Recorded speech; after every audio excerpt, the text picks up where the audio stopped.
Sorry, Matthew. Can we just check your sound? I'm not seeing any sound. Can you hear me now? There we go. Thank you very much. Can you start again? There we go. Sorry, apologies for that. Hello, everyone. Good evening for those of you connecting from Asia and the Pacific. Good afternoon for those of you in Africa, the Middle East, and Europe, and a very early good morning to those of you who are able to be connecting with us from the Western Hemisphere. My name is Matthew Price, and I would like to welcome you all to the fourth session for the INTOSAI-Donor Cooperation's 2021 webinar series. This session will be about the topic of coordination. First of all, I would just like to start with a few housekeeping matters. First, please be aware that there is interpretation possibilities. It is down on the bottom of your screen where you see the little globe, that says interpretation. If you click on that, you will be able to choose from French, Arabic, or Spanish. All of the presentations today will be given in English, and they will be translated into these three languages.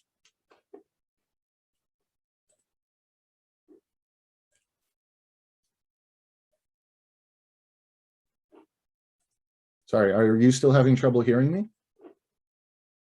Nope, we're all good. Thank you, Matthew. Okay, good. Thank you. Got a message there. I would also like to note that this webinar is being recorded, and it will be available to view later on the same website where you registered, www.idsc2021.com, and that the other webinars are already available for view on that same site. First, I'd very quickly like to check that all our panelists are here with us. Mike, are you there?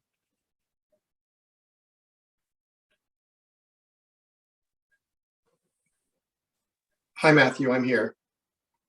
Great, excellent, thank you. Freddie? Hi, Matthew, I'm here. Wonderful. Jostin, are you with us?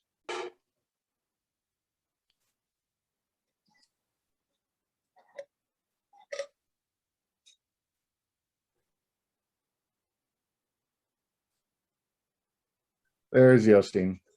Great, good you're here. Karma, are you connected? Yes, I'm here.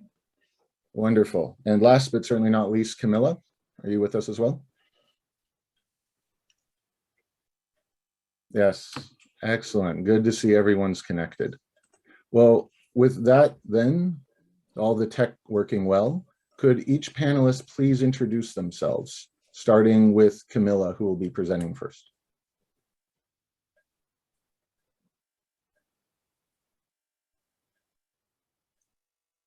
Sorry, Camilla, we can't hear you.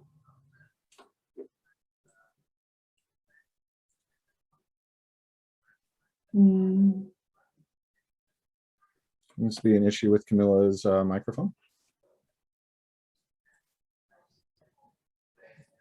Okay, well then we can come back to Camilla in a moment. Jostin, would you please like to introduce yourself?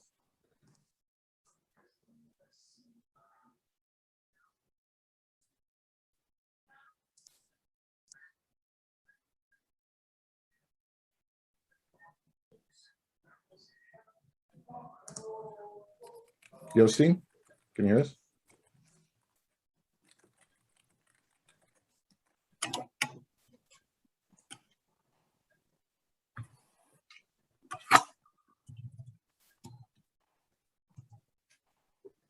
It seems we are unfortunately having a few technical issues. I do apologize for that. See if Camilla and Jostin can sort out the audio problems, perhaps. While we're waiting, Freddie, are you with us? Could you introduce yourself, please? Yes, can you hear me? Yes, we can hear. Yes, okay, thank you very much. Thank you, Matthew, for giving us this opportunity, and greetings to everyone. I'm Freddie Eve Njamba, Senior Manager at IDI, and especially working with the independence workstream. So I will discuss a bit on what independence means in the context of coordination. Thank you. Thank you, Freddie. Mike, could you please introduce yourself? Hi, good afternoon, Matthew. And no problem if the others can't join. Freddie and I can carry it for you. I'm I'm Michael Hicks of the U.S. Government Accountability Office, where I serve as Director of International Relations and Acting President of the International Journal of Government Auditing. It's a pleasure to be with you today. Thank you for the invitation. Thank you very much, Mike. Karma, please. Hi, everyone. My name is Yangjin Karma. I'm from SAI, Bhutan. And I've been working as a project officer and project manager for the past 9 years. So today I'll be sharing our experience about donor coordination and our success stories. So thank you for inviting me to this event.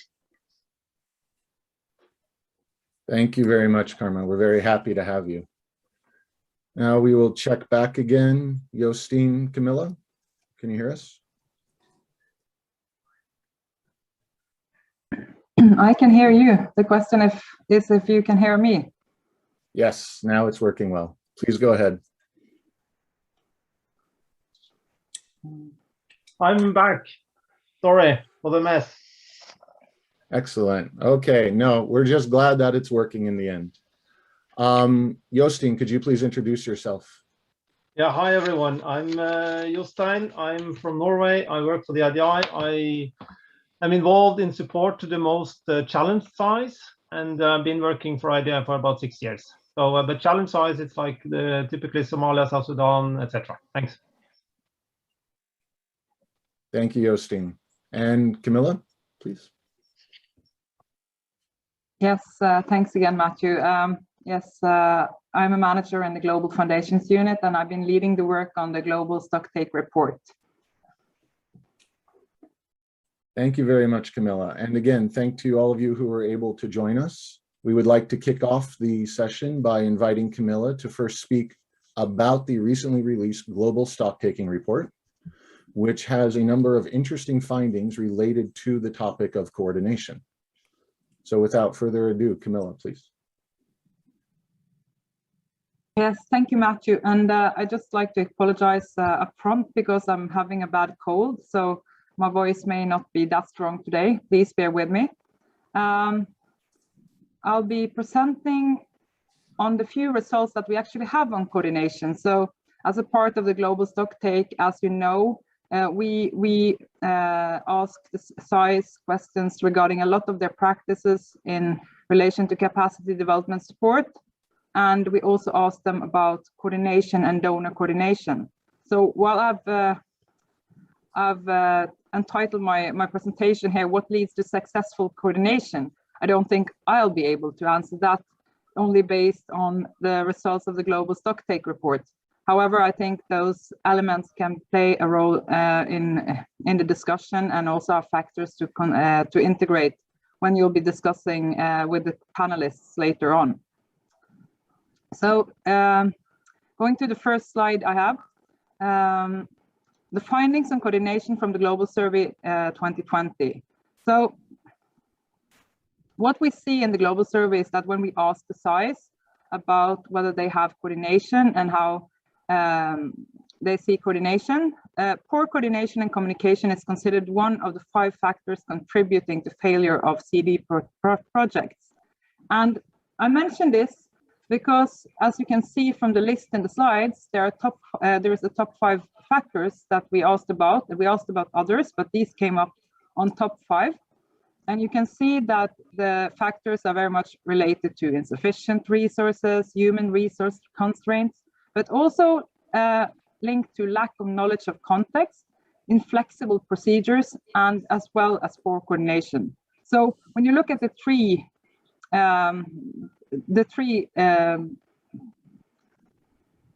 except or in addition to the insufficient resources, you will see that those are very much the aspects where the donors come in, or the interaction between the SAI and donor is relevant. While there might be insufficient resources of funding, and that is perhaps something one cannot do so much about, there are some frameworks or there are some frames in place, and also the human resource constraint within the SAI cannot probably be done that much about initially. For the donors to have a good understanding of the context, and also for the donors to be flexible in the context of the SAI, probably also are factors that is related to this 5th top 5 factor on poor coordination. Still, we see that 50% of SAIs, or less than 50%, have coordination groups. And we see that there are more coordination groups in CREFIAF and AFRO-SAI.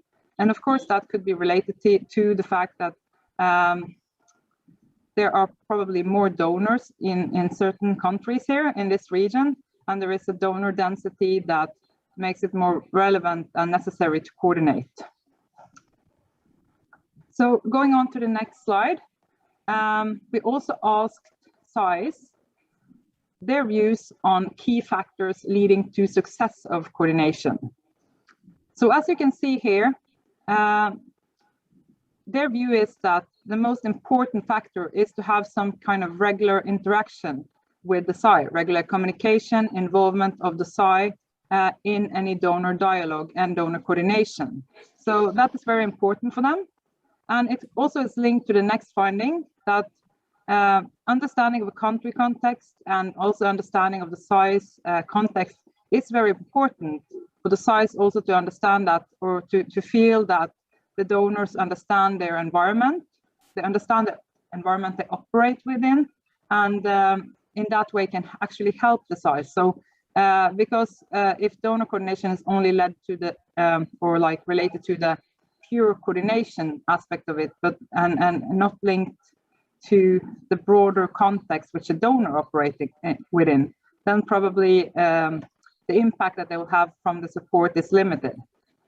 Also, there should be a commitment in the SAI. So the SAI actually recognizes this, that if there's not a commitment from SAI leadership, the donor coordination also won't be that useful, because we often, when we discussed, for example, like before we sent out this survey, we discussed, you know, is this in any way related to transparency of the SAI's own willingness to share information about the different donor support project that they are having. But also the point is that if the SAI or the SAI leadership isn't committed to all different projects in the same way, then the donor coordination probably won't be that successful. Another important point is that the SAI is also, and this relates again to the context, they are also occupied with the donor's ability to have a broader view of the SAI's role in relation to audit accountability and also into the PFM system. So that's important. They have to also be sure, again, it's a feeling of being understood, and also understood which factors are important to push the SAI's agenda in a way. And then finally, important to have a strategic approach both from donors and SAIs. So when we look at it from the other side, key factors leading to failure. Here the picture is not so, like it's a bit different, because it reflects very well that the most important factor is the lack of understanding of SAI context. There's also an idea that donors can be too focused on their own priorities. And of course, this only makes sense that if different donors who are involved in supporting the same SAI have their own priorities first in their mind, and they won't be able to coordinate properly in terms of the support that the SAI is getting. So, for example, like we can give examples on, for example, very like trendy topics like SDGs or similar. Maybe when you think about the needs that the SAI have, it's more oriented to, for example, like increasing their capacity in audit as a whole, or maybe it's more oriented towards stakeholder involvement. But if several donors have the same agenda in terms of the important topics, the political priorities that that organization has, perhaps that also then affects the results and the coordination of activities in a way. Again, no understanding of country context. I think this is very important, because the support that the donors can provide to SAIs should be, as far as possible, be adapted to the environment, and how, and in a way also to ensure that they can operate as best possible in the environment. Then, as you can see, these top three factors are followed by other things like differing views on advocacy. Of course, this is important when we talk about issues of SAI independence, for example, but also the link again to the PFM system. What is the role of the SAI?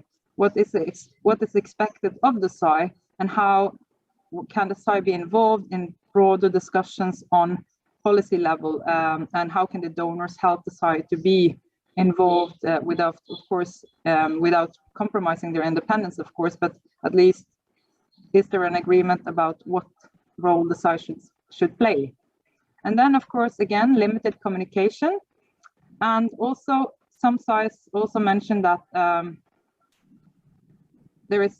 if there is no separate discussion on audit, for example, like in bigger PFM groups, that is also seen as a limitation and can lead to failure, because the lack of recognition really of the importance of audit accountability in the PFM system. And that can happen in cases perhaps where there is a preoccupation towards budget reform and other things without actually consulting also the SAI and also what it entails for the SAI, or there is perhaps a bit imbalanced approach to the budget cycle. So these are the main findings that we have from the report. There is not, we did not have too many questions, but of course we have also other underlying information. I can say that when it comes to having donor coordination group, there isn't any specific trend in relation to some SAIs having more donor group apart from the regional aspect that I presented. So, so far it doesn't seem to have a specific correlation to specific traits such as models or similar things like that. So with that note, I will say thank you and pass the floor to Matthew again. Thank you, Matthew. Thank you very much, Camilla. That was, I think, very interesting and insightful, and we certainly at IDI will be doing more over the coming months to look further into the data that has come out of that global stock-taking report. And I look forward to how we can start using that to better understand this issue of coordination. One thing I did not mention, I believe, is that you do have the opportunity to ask questions while someone is presenting in the question and answer box down below. And so if at any point there's something you are wondering about, feel free to ask a question there. And we will be addressing the questions after all the panelists have presented. Now, following this initial overview of coordination findings from the Global Stocktaking Report, we're going to dive into some specific issues of coordination more closely. And to start, I would like to ask Freddie to speak specifically about the topic of coordination around SAI independence, which, as Camilla mentioned, can be a very important issue and occasionally a contentious one, especially when there are those differing expectations on the advocacy role of the SAI. So Freddie, if you're ready, please go ahead. Thank you very much, Matthew. And thank you, Camilla, as well, for setting that stage. And I think I will focus more on the positive side of things because based on our past experience on the topic of SAI independence and looking at how coordination can fit into the picture, there's one element that I would really like to share with you today is what we see as the multiplier effect that coordination can have when it comes to the effectiveness, especially of advocacy and technical support and independence. And we've seen that both on the topic of reactive advocacy, like responding to threats, or more proactive advocacy and long-term involvement. So we really see that coordination is an essential element when it comes to achieving those objectives, but has a really multiplier effect, and that could be at different stages of the process. When it comes to assessing the situation, it's very good to be able to have a joint assessment and to see how we can leverage our respective forces on the topic, but also when it comes to using or determining the suitable response. So we really see that coordination is a very important element of the suite of tools that we should use going forward. And we also welcome all the positive development that we see at the global level, where we see that there's a very important dynamic on the topic of independence. There's some global initiatives and global reports. Camilla mentioned the Global Stock-Taking Report, but there's also the World Bank Index that came recently, where we see that there is an element where we could use and make sure that we achieve a common understanding, because this would then lead me to highlight some of the points that we see that are critical when we want to ensure that coordination on SAI independence is effective.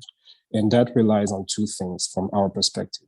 First is addressing the communication gap, and then making sure that we achieve a common understanding of the issue. And I think it also speaks to some of the points that Camilla mentioned earlier. And when we see the communication gap is within the global and the country level, that it's very important to align those expectations to make sure that we have the proper communication channels and that the right messages are channeled through, but also at the country level when interacting with the SAI, but also the other stakeholders, to make sure that coordination at that level can really play that multiplier effect. And the other element that I would like to bring to the table, thinking about those expectations and achieving a common understanding, we really see that one of the key conditions for coordination to be effective is that we're able to align our understanding of the issue and that we share it to make sure that we all work in the same direction. And we've seen that it has been very effective in our engagement when it comes to, obviously, one tool that is used more and more in the community, the CRAM, the Rapid Advocacy Mechanism, where we've been able to achieve a common assessment of the situation and leverage on each other's strengths when it came to also responding to those issues. But we've seen that at play, and I think that Jostein will speak more to it in the bilateral side of things, where we also seen that how coordination on SAI independence was a key element of achieving success going forward. So what we've seen as a summary, as an element that we would like to bring to the discussion, is really that multiplier effect that coordination can have on the effectiveness of our efforts on SAI independence. And we really hope that this is a trend that will continue going forward. Thank you, Matthew.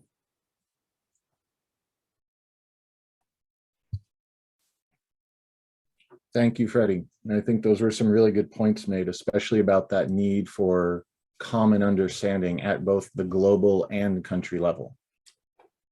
And on that note of looking at coordination at a country level, I think this is a good time to go over to Jostein to discuss specifically how we can conduct coordination in a fragile state context. Thanks, Matthew, and thanks a lot, Freddie, also for that introduction, and Camilla. Maybe I just say, Matthew, first. Usually, what we tend to use is challenging context. It's been some SAIs I don't like that word called fragile state. That's been used before. Just so that's right. Sorry. So, but what?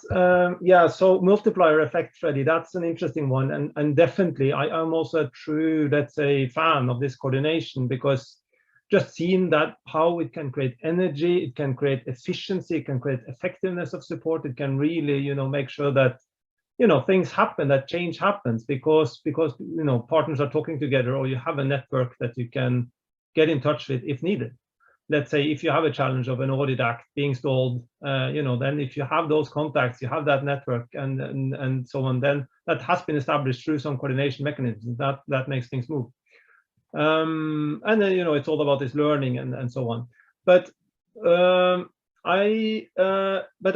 maybe I'll come to this slide. Maybe I can just wait a bit with that one. Sorry. I at the same time, you can then ask, but why are then coordination not always then happening? Because that's kind of a bit also a puzzle. Because yes, there are many benefits, and we have the Paris Declaration. We have the do no harm principle, saying that we should really talk together. We should be knowing what each others are doing. We should learn from those who provide the support before, what's been done before, what's happening in the PFM sector, etc. but many providers don't do it. And that's a puzzle. I'll try to reflect a bit on that. Why is it not necessarily still not happening? And what have we seen? And I think in the so-called challenge context, I mean, obviously coordination is extremely important, because what does this do no harm mean? It means that if we, as the good helpers, providers of support, donors, technical providers, if we are not coordinated, what we will in effect do is we will steal person days from the SAIs. These are SAIs with very limited resources, and where change is difficult. Then we need to make sure that whatever we do, it's something that makes sense to them, and it's integrated with their daily work and doesn't add extra bureaucracy on their side in terms of reporting, in terms of planning, in terms of whatever they need to do. They need to focus on their core audit work. So, but still, that is tricky, and it does not happen necessarily. And many donors providers are not necessarily doing that as a default option, in spite of the old Paris Declaration. So I wanted to start with a story of a case going from a disaster to what at least seems to be a good, very global best case. And also I would reflect a bit on some of those SAIs that were a part of this global call for proposals tier 2, the so-called accelerate, and that is supported by the accelerated peer support partnership program. There were 9 SAIs that really had the plan of having good coordination mechanisms for that, to mobilize scaled up support. But first, from disaster to best practice, I mean, so it's a country, Somalia, where I think back in 2017, we were really starting to engage there. And then we wanted to learn from what the other partners were actually involved in. And I won't give any names, but I think at some point we just realized that there were, I think like every month we discovered a new partner being involved there, but then the other partners were not actually well informed about what the others were doing. And at some point we just asked for a meeting so we could sit down and just to understand. And it was an absurd meeting, because it was accusing from each side to the other. It was, obviously things that stalled, etc. And then there was, so everything was obviously not coordinated. People were doing some of the same things. They were accusing each other for, going into their other areas and so on. And that in a country where, there should be super good coordination, but it was not happening. The donors were, I mean, the persons were really good, but they didn't do it. And why? There can be so many reasons, but basically what happened is that gradually the SAI developed a strategic plan. They developed an operational plan. They got a new head of SAI. In their operational plan, they said, okay, every half a year we'll have a joint meeting for all the donors. All the support we're going to have, it's going to be in line with the operational plan. When we do the annual report, we put in the contribution of each partner, and we will make sure that they know about each other. And after that, now you can show the slide. I would say it's become a bit like a good success factor, because basically the SAI, they've developed this kind of themselves, and you can see it has several elements, but you have this goal that's on the one side, which is really like their strategic plan. It's just the starting point, and then they're putting up lead division, which is the different units within the SAI that's kind of leading on that area, the directors and so on. And then you have different providers of support in a kind of a combination of donors and technical providers. And I think that's one thing to underline here, that coordination is definitely also technical providers, consultants, etc., as well as peers. That can be organized together, but it should also happen at different levels. So just to illustrate here, you see the different partners are here. So you see kind of what each do, and then you have some coordination mechanisms that I just mentioned below there. So that's just one example of something that seems to be working very well. And I would also underline that it's been with the new normal. I would say it's easier because we can have these online meetings. We don't need to stay 2 hours in traffic in Nairobi, or we don't go to a meeting, or we don't need to travel to Mogadishu to be there. So I think coordination can really be better done now. Then I would like to move on to another slide. Thank you. I just have two. So so here's an example of just an illustration of this, that that how we kind of also shifted a bit to online meetings. This is South Sudan, where you kind of can see the SAI there in one of the meetings, and they have a combination of technical and financial providers. Now, this is a typical example of a SAI support group. So this is like those providers and partners who are supporting the SAI. But of course, in the country, it also exists a PFM group. And that one is working super in South Sudan at the moment, because there's some leadership by the World Bank and others engaged in making that group moving, and there's a lot to focus on the PFM reform strategy. So we're kind of part of that as well. But I think for the SAI itself, it's really also been good to have their own group, because there are many providers involved in supporting the SAI, and then also have it led by the SAI. But what we have seen in that pop-up program is that many of these 9 SAIs, they were kind of trying to commit to organize regular meetings. So meaning that the SAI itself should lead the meetings, should call for the meetings. That was the model. And of those 9, how many were able to? Well, I think maybe just half of them actually were able to and did it fully. I mean, it was cases like Madagascar, Niger, who kind of conducted them, invited donors regularly and so on.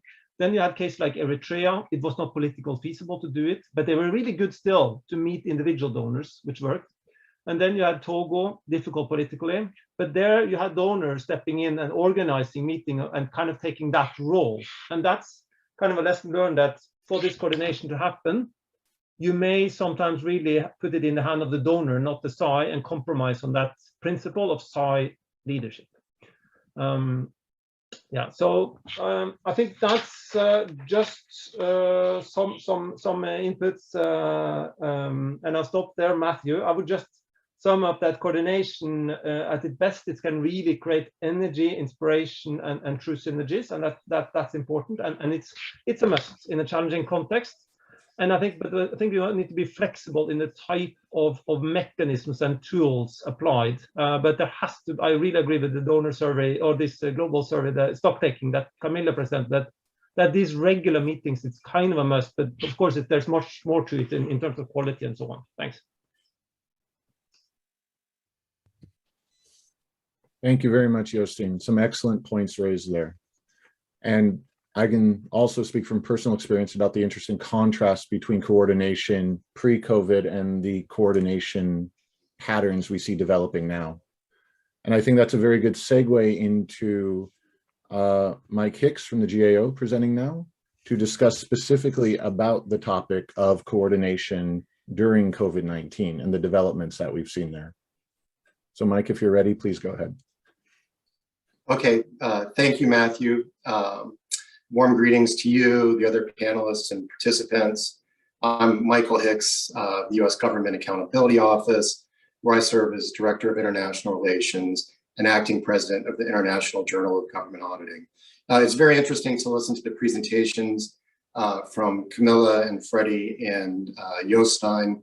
I learned a lot, and I can relate to a lot of the points that they were making.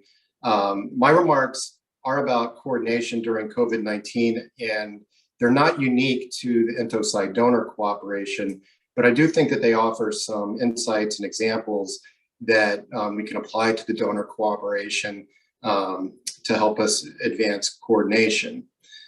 Since the beginning of the pandemic, the Comptroller General and GAO have created numerous coordination mechanisms to help SAIs operate in this environment. We think it's critically important during a time when governments are spending trillions of dollars in pandemic response, while also establishing programs that may be susceptible to fraud, waste, or abuse. Our international coordination initiatives during the pandemic have included the development of an international COVID-19 website with resources for SAIs, the development of a lessons learned document and a related discussion group, creation of a grant program with IDI and others within INTOSAI to help SAIs obtain technology and protective equipment. And we've also been holding international webinars on real-time auditing and anti-corruption auditing. And we're also launching a new discussion group on SAI independence to address disturbing trends as reported last week by IDI and over the summer by the World Bank in their Independence Index report. So today I will just focus very briefly on the first two initiatives. The COVID-19 website and the lessons learned document is concrete examples of ways we can coordinate now and in the future. In the early days of the pandemic, we saw several key events unfolding that led us to believe that we needed to help other SAIs through the exchange of audit resources, best practices, and lessons learned.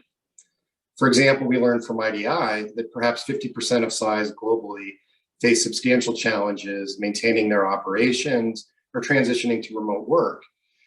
We also saw governments quickly creating programs that perhaps did not have adequate internal controls, oversight mechanisms, or that involved direct payments to individuals and businesses and could be vulnerable to fraud and mismanagement. Finally, we saw a need for real-time auditing of these programs to address problems before they became unmanageable.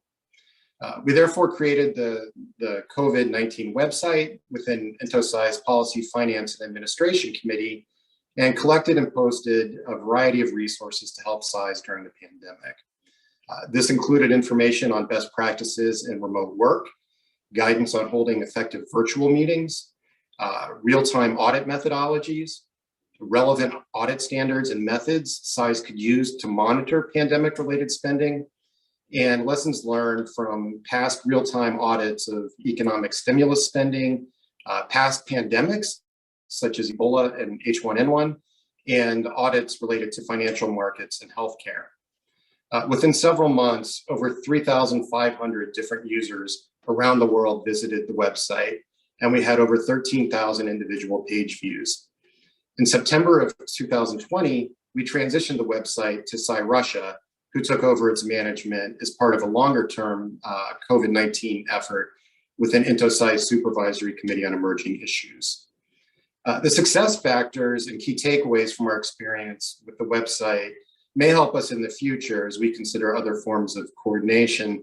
And I was very pleased to hear from Camilla and Freddie about positive success factors and also things that inhibit coordination, because I think that these lessons really help us move forward productively. So for the COVID-19 website initiative, we had leadership buy-in from INTOSAI and its regional bodies, IDI, donors, and other relevant stakeholders. Second, it was an inherently positive initiative in that everyone wanted to do anything they could to help our colleagues during the crisis. Third, we had a wealth of experience from INTOSAI, donors, and other stakeholders, and there was a very low barrier to participation. Anyone with a cell phone or internet access could provide information to upload to the website or access information for download. Fourth and finally, there was a great demand for this information, and we saw substantial interest from around the world, as evidenced by the large number of users on the website over such a short time frame. The second topic I'll speak briefly about is the lessons learned document that we led alongside the website, and really was part of that effort. For context, at GAO, we were very disappointed in the way events were unfolding during the pandemic. There was the obvious toll on human health and the related humanitarian crisis, but we were also frustrated that we had made recommendations to our government many years ago on pandemic mitigation that our government had not really even acknowledged and definitely not addressed.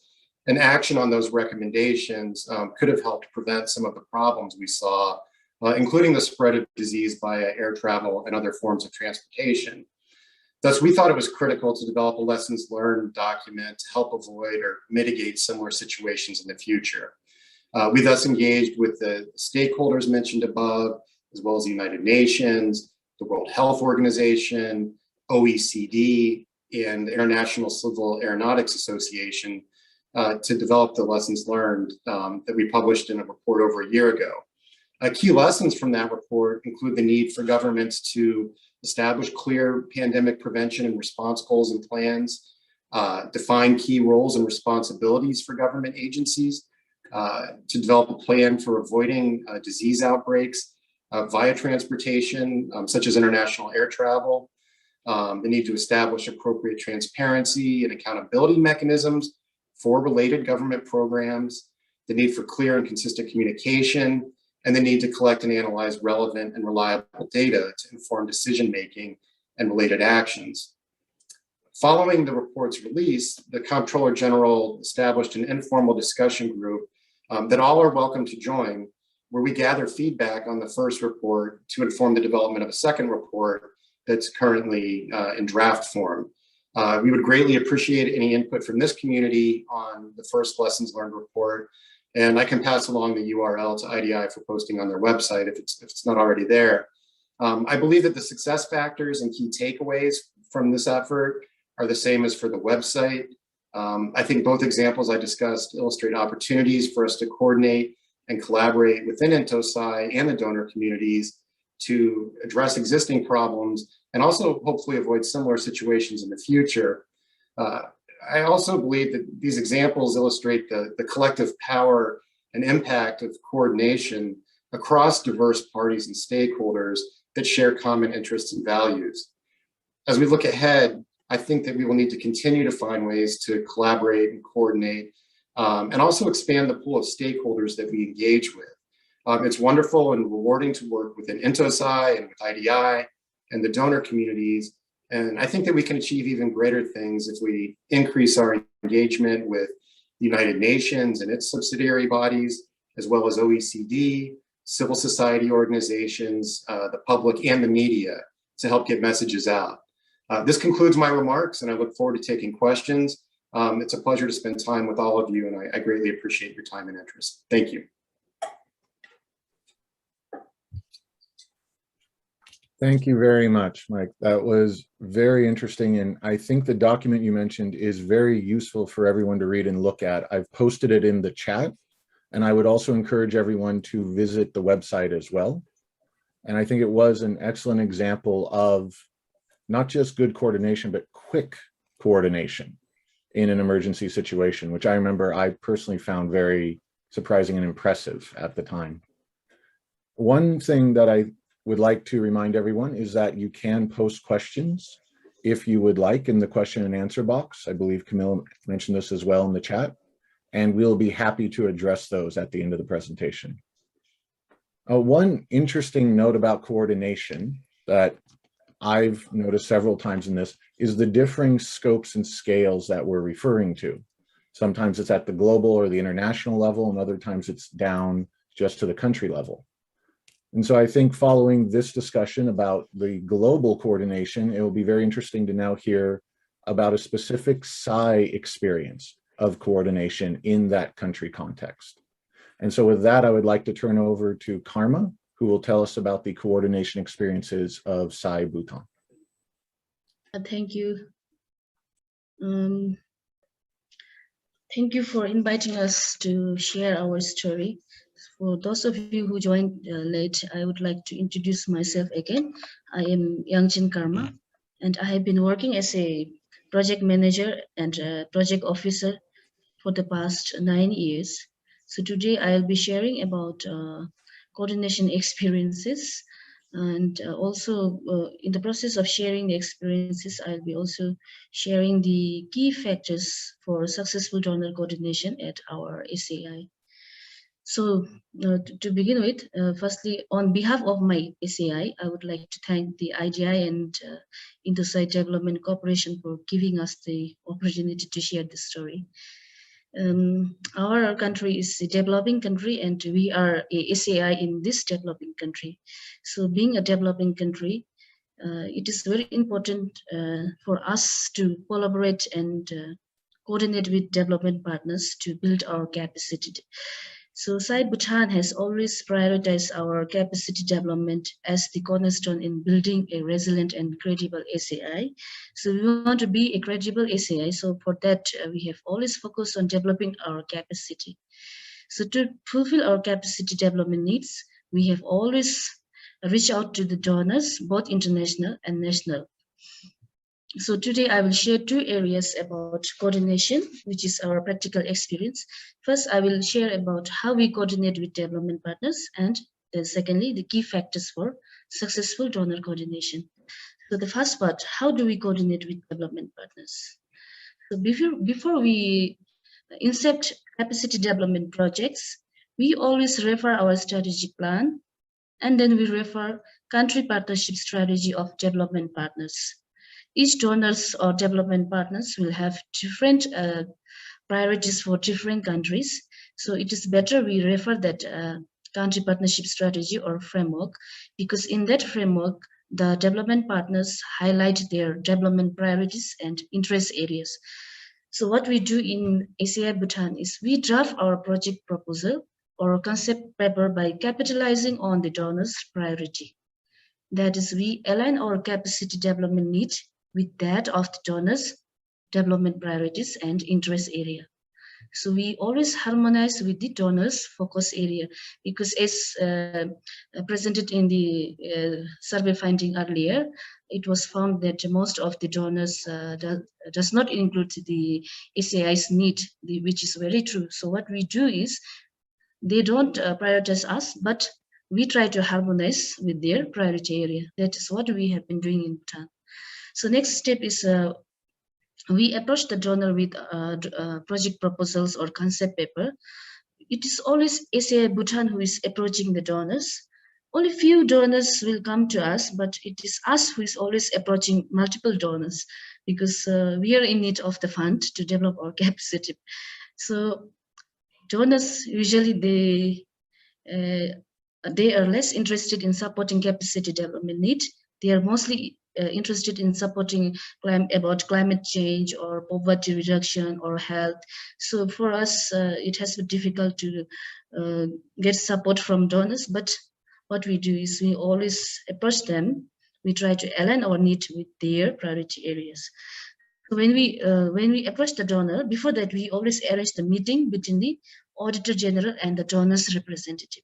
Here we are including the Auditor General, because me approaching the donor and Auditor General approaching the donor, there will be a vast difference in acceptance and credibility. That's why we always include the Auditor General in the meeting.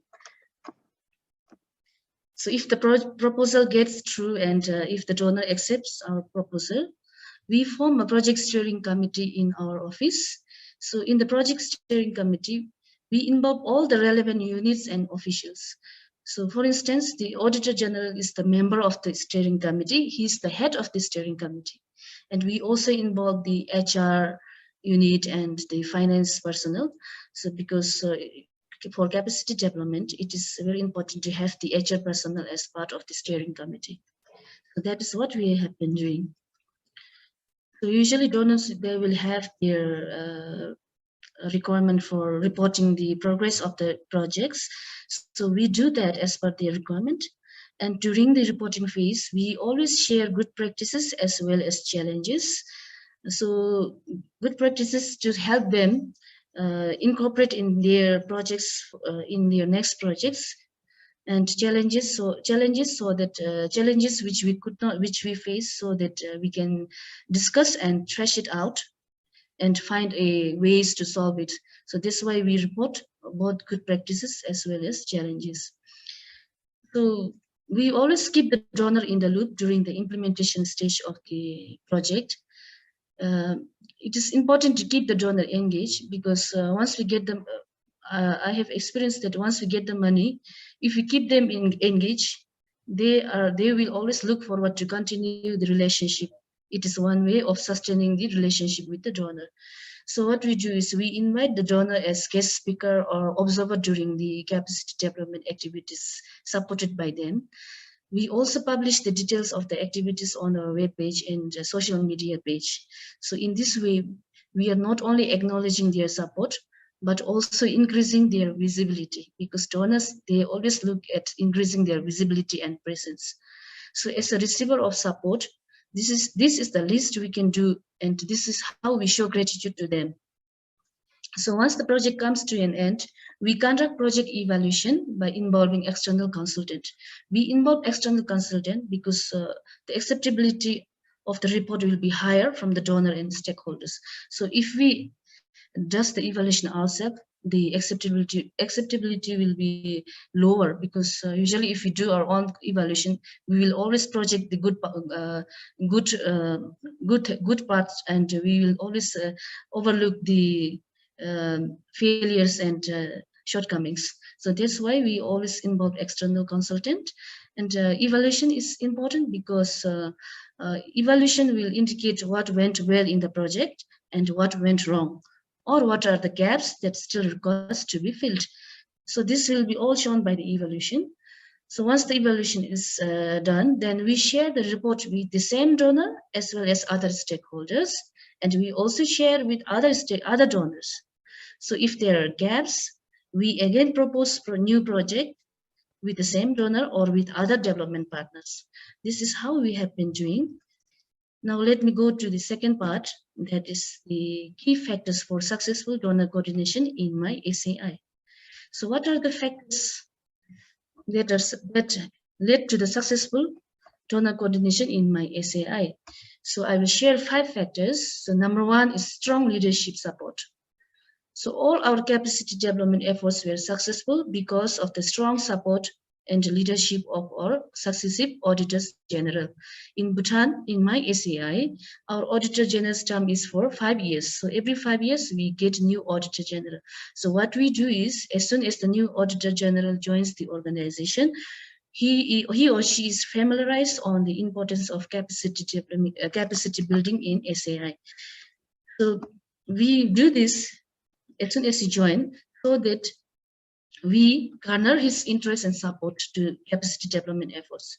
We want him to make him interested in supporting the capacity development efforts in the SAI.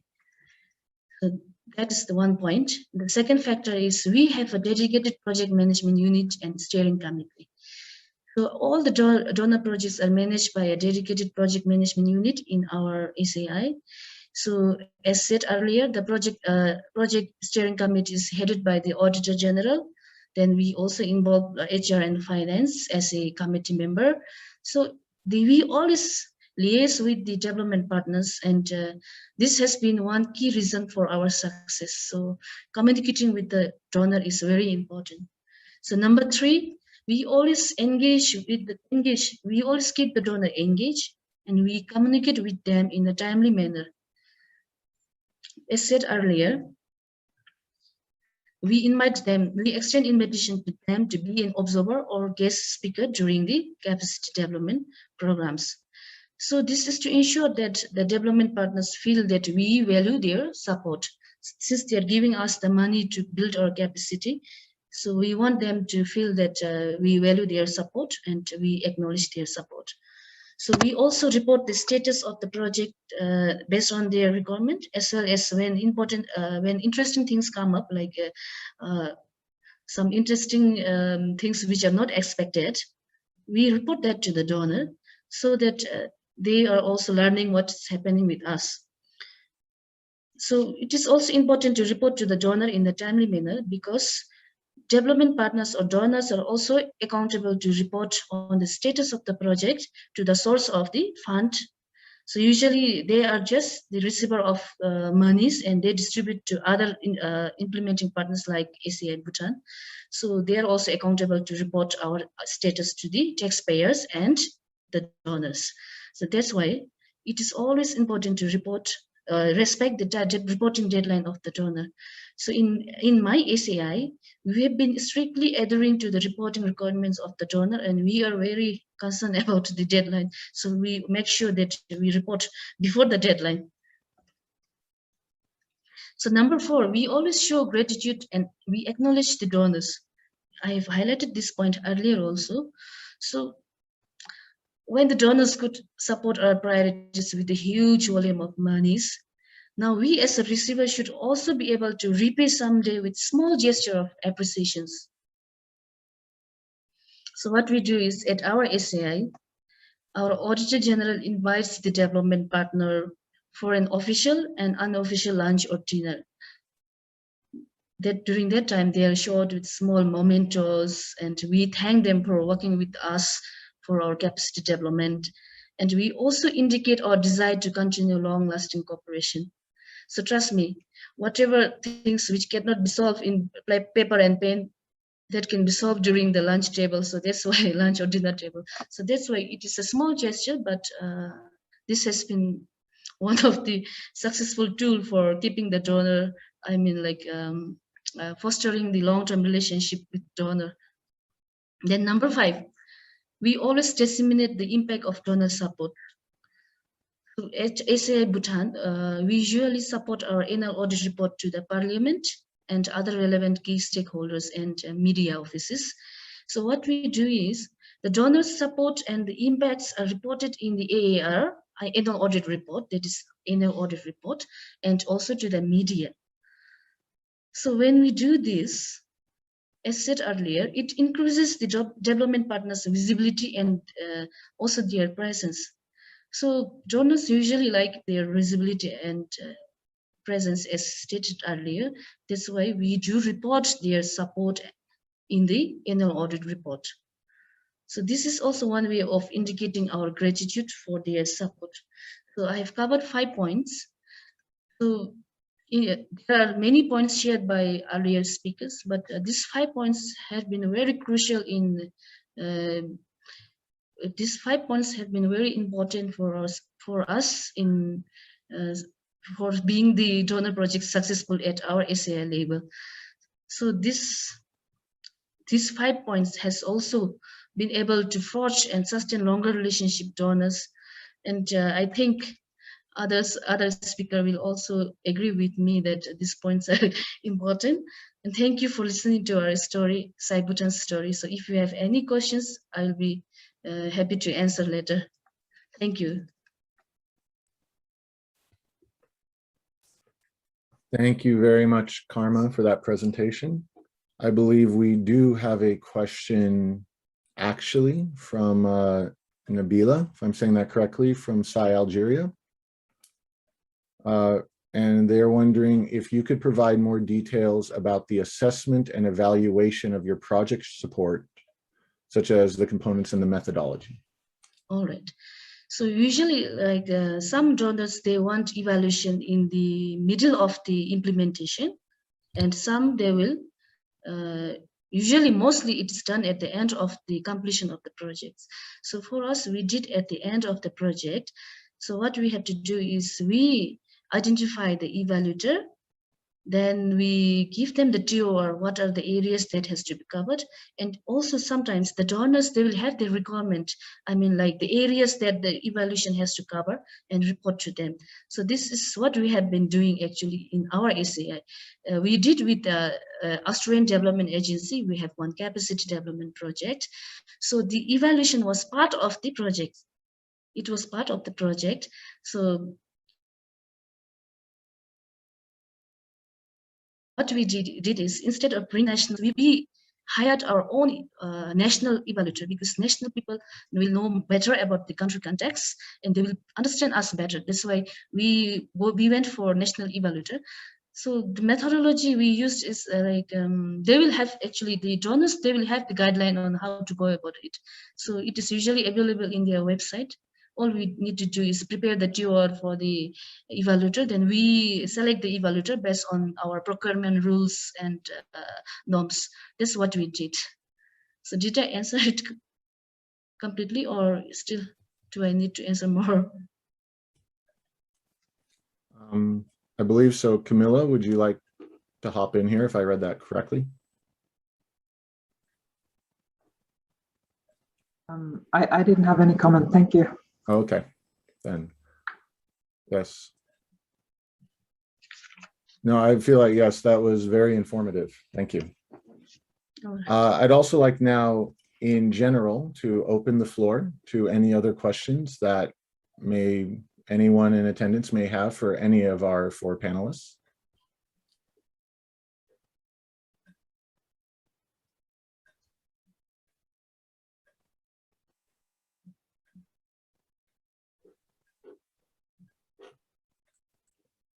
And if not, I don't see any hands. Then I would like to dive into a few questions that we have prepared and also that we've been writing down during this panel discussion. And the first one is on the topic of coordination and the new normal. We've talked about this a little bit already, that things have changed quite drastically. Jostein has mentioned that in some ways things have become much easier. And Michael also talked about how there's now a greater global coordination at some level that potentially sets the stage for that. So I would really like to hear a bit more information about how some specific issues have been affected under COVID and how you see coordination moving forward under this new normal. If I could first ask Freddie specifically on the topic of independence, has there been any sort of notable shift in strategy or approach under the new normal situation? Thank you, Matthew, for putting me on the spot. But I think you could have also answered that question, as you know that we've been part of the process in South Sudan, for example, and we've seen that there are some aspects of coordination and engagement that are obviously affected by the new normal, and it took a bit of time to adjust to it, especially when it came to constructive and deep stakeholder engagement at the country level. But at the same time, it also pushed us to reassess what kind of capacities and support, and sometimes basic support like enabling them to assist to online meetings is a very powerful element, and it's something that we should include in our suits of tool in the supporting independence, and we never thought about it previously.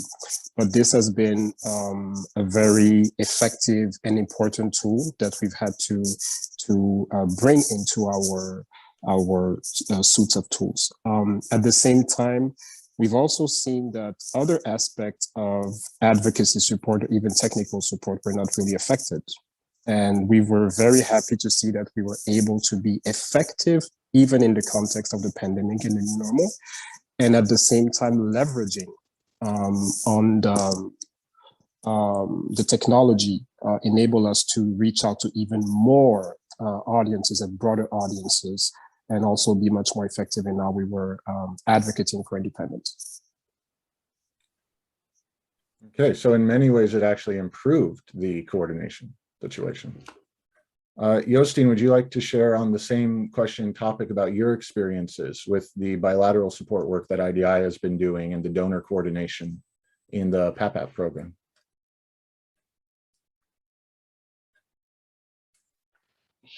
Yeah, so I think, as a bit like Freddie said, the toolbox has improved, the competency among SAIs and us, has really improved in terms of holding these meetings. So it gives us that's the kind of a normal way of actually conducting shorter meetings. Then I think we still have a way to go in and making sure that things are quality, and that people think it's really worth it, and that it leads to some substantial discussions of those things that's important to coordinate. I think that what we have seen, of course, for these SAIs that you mentioned, the PAPAP program, is that coordination meetings are useful when you definitely have something, a joint clear target, something to work on, and that's a general thing. If you have, a project document, a project proposal, something you really need to discuss, or a situation where a SAI, for instance, conducts a partner meeting, and it also, let's say, presents, the annual audit report in brief for partners, and then opens up for questions about that. That kind of adds to that meeting. Also this interest, that okay, now yes, we will have this opportunity to actually discuss about the audit report, learn from that, and then also move over to okay, but what should each partner be doing going forward? What we learned from that last year. I would say that there's a lot SAIs can do if they organize meetings to make it an attractive meeting, to combine, both, let's say, a bit boring coordination things, looking at the operational plan and who's doing what, but then also combining it with other more juicy maybe things, and also. I think donors and partners are important here in requesting for the meetings, for them to actually happen.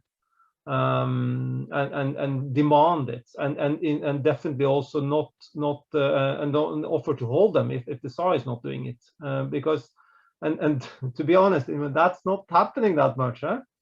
Of course, you can always say a SAI should facilitate coordination meetings, but many donors don't do it either. So it's like yeah, I think we all need good examples of how this can be done, and they all need to experience how it can work well, and also learn a bit in the way. Yeah, thanks.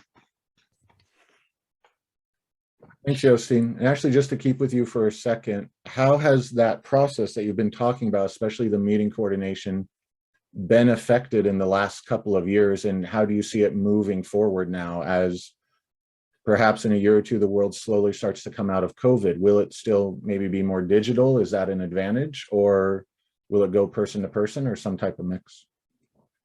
Yeah, I mean, now these days we are discussing quite a lot, you know, and what conditions should we travel, when should we meet physically, when should we do hybrids, when should we meet online. And I think this is definitely a case where it makes a lot of sense to do quite a bit online for many, and with that flexibility. But definitely this is also about, I mean, you know, it's always, of course, good also to meet in person and have that quality that you can have, you know, after meetings, etc. I think that's also very important for coordination. I mean, now I'm just talking about, you know, at the country level, building those relationships and so on. And of course, you know, there's a lot of information you need to share in this more informal ways. So I think you have to facilitate that as well. But I was mentioning previously, like this PFM group in South Sudan, where, you know, it would be unthinkable 2 years back to have that online thing where people were, you know, from working in the US and all across Africa, maybe in different donor agencies, if they're not in Juba because of situation of COVID security. Still, you know, just meeting for 1 hour, discussing what the different programs are doing, bringing in the IMF to present a bit on that, you know, the emergency funding that's been provided, and then somebody then coming from the, you know, revenue authority on the status of taxes. I mean, and then we could take that into, you know, our audit advice, etc. I mean, it's been gold on those things. And that's happening now, and we're able to do it in ensuring much more better quality and you know, sharing also competency, etc. So I'm not sure if I answered your question, but yeah, that's at least yeah. So there's some big gains here. Yeah, thanks. Yeah, thank you very much, Jostein. And going from then the country perspective to perhaps the more international perspective, Mike, if you could possibly come in a bit and share on how you feel the new normal has affected the international collaboration and how you see that moving forward in the future. Thank you, Matthew. You know, I think the main thing is the use of technology. If we can get people technology, which has been a focus of the grant program that we established to distribute surplus INTOSAI funds to over 50 SAIs to help them acquire technology and protective equipment to help maintain their continuity of operations. I think if we can get people technology, then you have a much lower barrier to coordination and communication. And then I think that can facilitate more frequent interactions and more constructive interactions. You know, I reflecting on what Yang-Chen was saying, I don't think there's any replacement for meeting over lunch or dinner to establish relationships. And I think, you know, we'll have to be very judicious and selective in how we travel. I think that will still be important to establish relationships. But then once you have established those relationships, I'm very optimistic about the use of technology for us to have more frequent and constructive engagement. I also just want to reflect briefly on the independence issue that Freddie was talking about.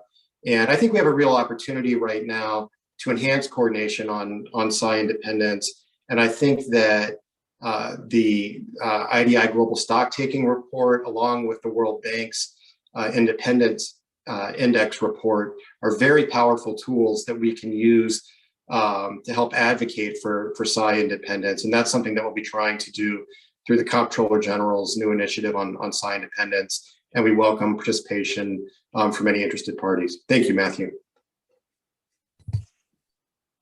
Thank you very much, Mike. And yes, we'll be looking forward to see how that develops with the SAI Independence Initiative. And on that note about the importance of still having face-to-face meetings, as was noted in the experience of SAI Bhutan, I'd like to swing back to Karma as well and just ask, specifically in the case of SAI Bhutan, how did you adapt to continuing these, what sound like very good coordination practices in the face of COVID, where suddenly those face-to-face meetings weren't possible? And are you going to see, do you think, any long-term effect from that adaptation moving forward? Thank you for the question, Matthew. So for us, the COVID has impacted, but not that much like the global case, because our population is small, but again, our COVID case is also very less. It's just like till date's data is more than 2,000 plus COVID cases. So that's why we have several lockdowns. During that time, what we do is we use technology, like my colleague panelist has mentioned, that use of technology. So here we have used the technology to communicate. So here, Mike also highlighted about importance of collaboration and coordination. Now I want to add one more C, that is communication. So what we did is we communicated using technology. So had there been no COVID, of course, we all, right now, we will be meeting in one of the hotel and we'll be having face-to-face discussion. But with COVID, this has been made possible through Zoom now. So we have done this like similar kind of meeting with the donors through Zoom or Skype, whatever media we have. So this has been possible. So I would suggest other SAIs also to please keep on communicating using technology. So technology has come to our, technology has come as a savior for us, so that we can still continue having dialogue and communication with donors. So we'll still continue doing that. But for now, for us, we can still meet face-to-face, of course, keeping that government's protocol of a safe distance or 2-meter distance with them, and we can still talk. But still then I would like for other SAIs, which may not be like our case, so I would suggest to use technology as highlighted by my fellow panelists. Thank you. Thank you very much, Karma. And I think it's very interesting to hear how, despite all the difficulties COVID created, it seems to have spurred many of us, both in the donor and INTOSAI community, to really embrace this new technological meeting format. And I certainly get the impression from the discussions here that this is something we can expect to continue for quite some time. There's one other topic I would like to touch on that came up quite a bit in this discussion, and that is the topic of context. Context was highlighted in the Global Stocktaking Report as a critical factor, both for success and one of the factors that often led to failure when there was a lack of contextual understanding. And so I was wondering, based on our panelists' experience, what exactly they understand by context when it's in the case of the donor and the SAI interacting. What do you think are good approaches for donors to better understand that context of the SAI specifically, as well as the country in general, especially with that broader view of the public financial management system in the country? So I think this is an issue that donors will have to address more and more, and will become more difficult to do, especially from a digital distance. So perhaps, Jostein, you could begin with your thoughts and experiences in that, especially in regard to the recent work with the PAPAP program.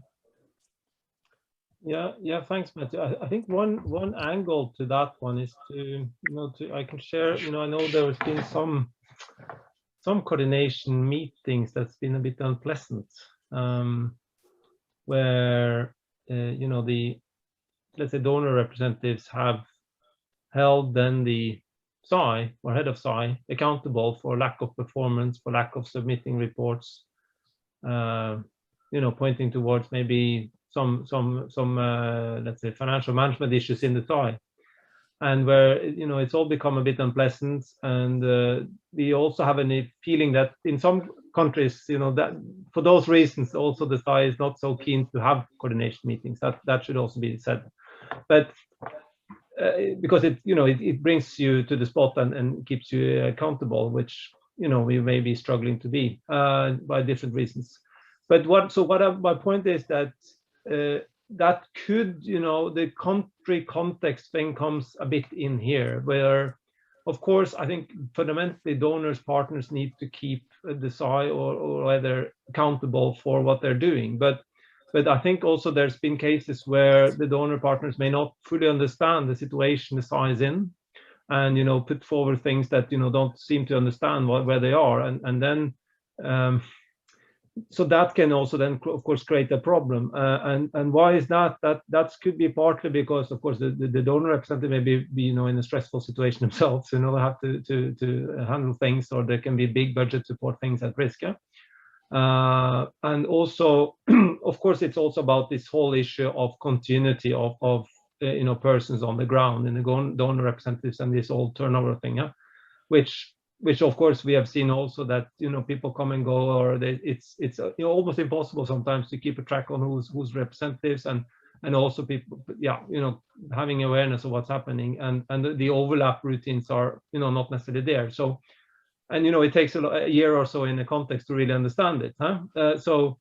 So I think that's part of the reasons, and it's maybe not so easy to solve. But I think maybe with the COVID-19, maybe it's easier to also bring in people with context understanding, and have these overlaps in these kind of coordination meetings to a greater extent. Yeah, so that's at least one perspective on this of context understanding. Yeah, thanks.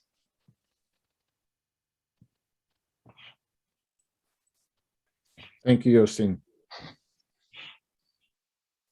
Also, I was wondering specifically on that question of context, it can come up quite a bit on the specific topic of SAI independence. And Mike was mentioning how there will be more and more work happening on that in the future. So I'd be very interested to hear from Freddie, when it comes to donor coordination on the issue of independence, what has been done and what do you think can be done in the future to address this important topic of being sure there is an understanding of the context, both of the SAI and of the country as a whole? I think that's a very good point, because the moment you acknowledge that working on SAI independence goes beyond working on the technical side of things, you obviously have to look at the context, and context matters. You have to look at the political economy of the country, and also look beyond the SAI to understand what is the role of the SAI in this whole accountability ecosystem. And from that, you need to develop that contextual understanding, because this will be critical into defining the scope of the support that you can provide, but also the tools that you might use. And that's where coordination can bring an added value, because you have different entry points when it comes to understanding the context, but also leverage points when it comes to making sure that you achieve the right objectives. So on the topic of SAI independence, we have always advocated for a better understanding of the country context, because that's the key also in engaging effectively at the country level. So we see that there's a very interesting dynamic within the community, and those tools that Mike referred to previously and the dynamic around that will first strengthen the global and common understanding, but then we would have to make sure that when we engage at the country level, we properly assess the dynamics at play to know what is possible, how can we effectively advocate for it, and what changes can we make. Thank you. Thank you, Freddie. It's very good to be aware of. And on that note, thinking not just at the country context, but also the general INTOSAI context, I think it would be very interesting at this point to hear from Mike, if you could possibly say a few words on just how INTOSAI at that global level, and perhaps even the GAO specifically, work with donors and others to introduce them to the context of the SAI and the world the SAI operates in, and perhaps some lessons that we could think of to take away addressing this issue that was highlighted in the stock-taking report of improving that contextual understanding. Yeah, thank you, Matthew. It's an interesting question, and I would like to just first pick up on the independence issue and what Freddie was talking about, if that's okay. In that one of the most interesting things I found in the World Bank report about SAI independence is that most independence problems stem from lack of financial independence. And financial independence relates directly to the legislative and constitutional framework of the country. And I think that that's a real leverage point. I think Freddie was talking about understanding the context and leverage points. And this is where I think that we really need to be inclusive and expansive in our thinking about who we engage with and trying to address some of the root causes of independence challenges. One of the really good leverage points that we have, and where we've seen some really positive engagement, is with the donors and the IMF, because they have a lot of leverage. So when we combine that type of leverage with the excellent tools like SIRAM that IDI has developed through the donor cooperation and administered very successfully, I think we have a real opportunity to address some of these independence issues. So, I mean, that's one example of, understanding that the context is that a lot of these independence challenges really do go back to financial independence and the legislative and constitutional frameworks. And I think that that's where we need to focus our efforts. I'm not sure that I have a lot of key insights on how INTOSAI is helping donors understand the context of the SAIs. I think that the donors in many cases have a very sophisticated understanding of the SAIs, have been heavily involved with them through their PFM and other efforts. And there's also a lot of assistance and programs targeting the SAIs that are outside of the donor cooperation. So, what we really try to do is bring people together and establish and maintain positive working relationships so that we all understand what the needs are. And that's really informed through the work of IDI and, communication with other donors or with the donors in the cooperation. Thank you, Matthew. Thank you, Mike. I believe Camilla would like to come in for a moment and add to the conversation.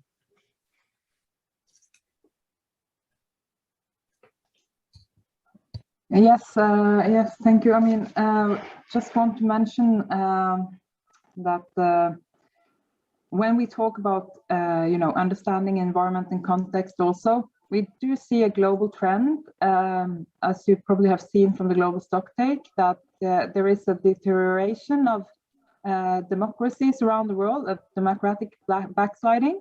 And I think this is also something that we have to keep in mind when we discuss about this, understanding the context. Things change quite rapidly, as we've been seeing, over the last month on different continents.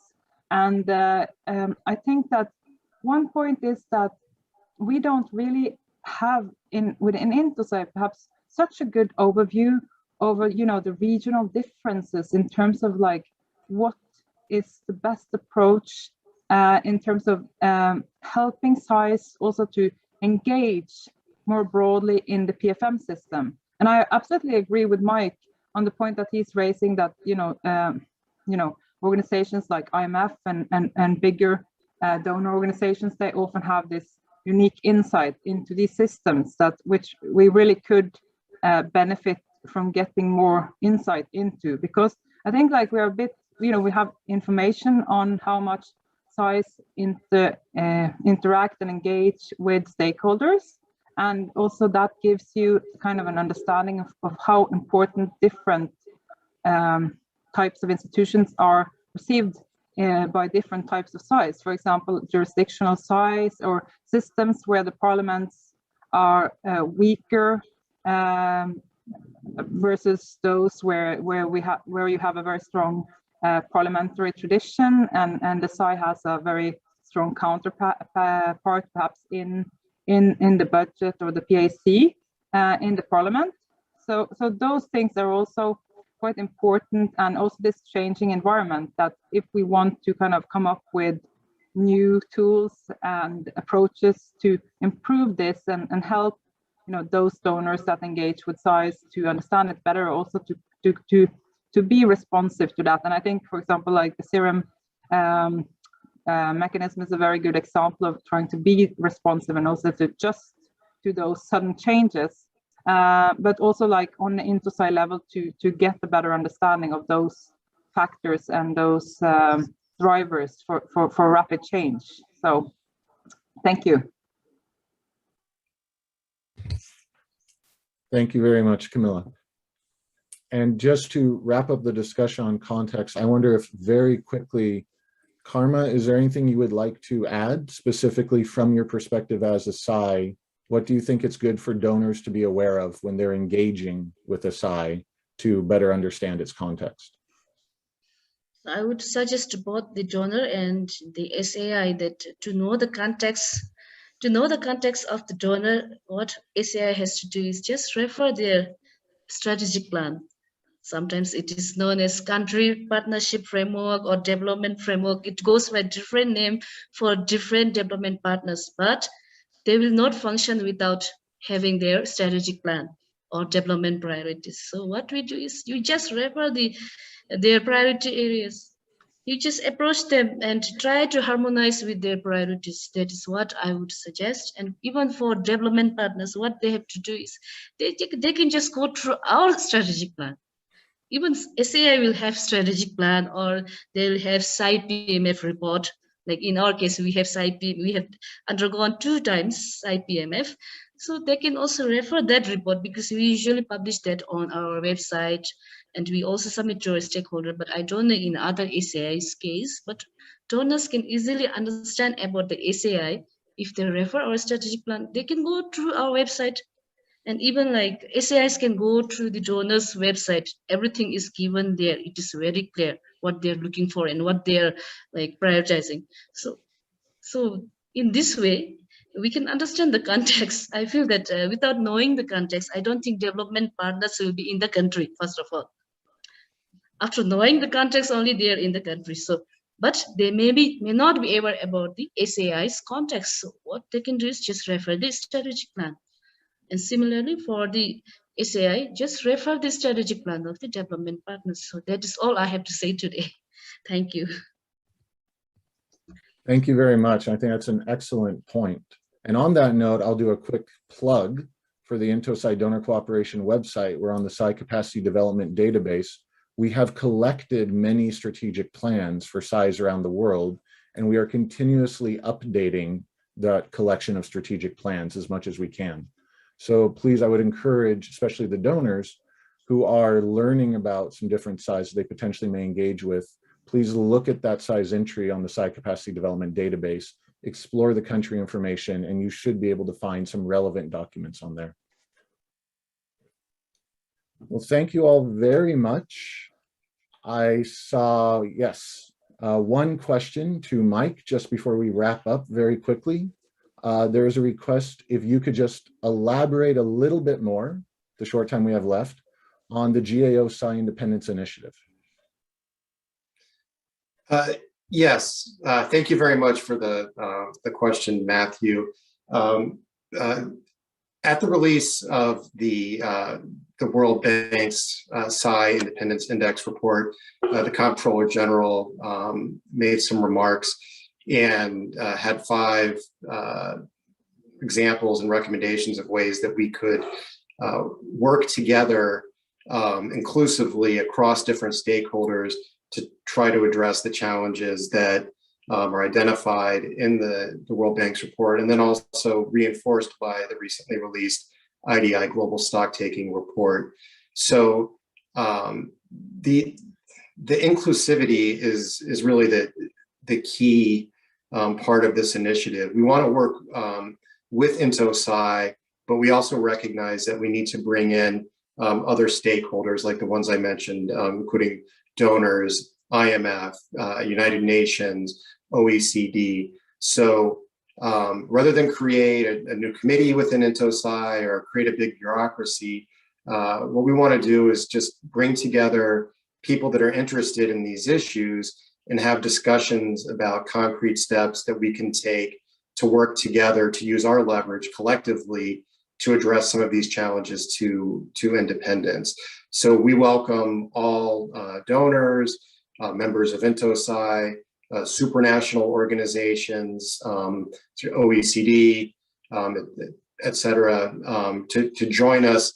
And we'll have periodic discussions led by the Comptroller General, where we will put forth ideas and listen, and then develop a list of actions that we can take to try to make positive progress on SAI independence. And anybody can contact me if you want to put my email address in the chat function. I'd be happy to answer any more questions. And this is still in the developmental stage. We have not actually met as a group yet. So it would be a good opportunity for people to pass along ideas if they think that they would be constructive and should be part of this initiative. Thank you. Thank you very much, Mike. And I'll be adding your email to the chat, as you said, in just a moment. Well, maybe I should have given you the email of some of my staff who are on the call today. So they're the ones who actually know more about this. But no, that's fine. I welcome input from all participants. Yeah. Thank you. Well, it was a nice bit of a teaser, and then we get to hear more about it as the time goes on. Yeah. Sounds good. Well, with that, I think we are ready to wrap up. Thank you very much, everyone who participated. Thank you to our panelists, and thank you to the technical team who also handled all the translation and technical issues. There will be one more webinar happening on Monday. That will be dealing with topics of auditing in emergency situations. And it will be hosted by Camilla and Martin, where we will be examining and releasing, I believe, a new report between IDI and the IMF looking at this specific issue. More information is available on the same website where you registered for this session, and I would encourage you all to attend Monday as well. So with that, thank you all very much for attending, and I look forward to seeing you on Monday. Thank you.